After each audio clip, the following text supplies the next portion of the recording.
Welcome. If you've been wondering how to turn on dream suggestions notifications on Snapchat, you're in the right place. Snapchat keeps rolling out new features, and Dreams is one of those fun additions that lets you explore creative AI-powered images of yourself.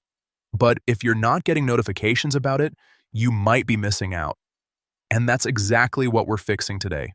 First, go ahead and open your Snapchat app. Make sure you're logged into your account because all the settings we need are tied to your personal profile. Once you're in, look at the top left corner of your screen. You'll see your Bitmoji or profile icon. Tap on it to access your profile page. Now that you're on your profile, look toward the top right corner.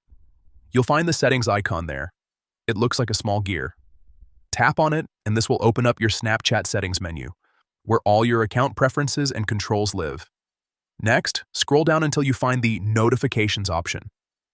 This section controls everything related to alerts you receive from Snapchat, including messages, stories, and feature updates. Tap on Notifications to open the full list. Once you're inside, take a moment to look through the available options. You're looking specifically for something labeled Dreams Suggestions. When you find it, simply check the box next to it or toggle it on depending on your device.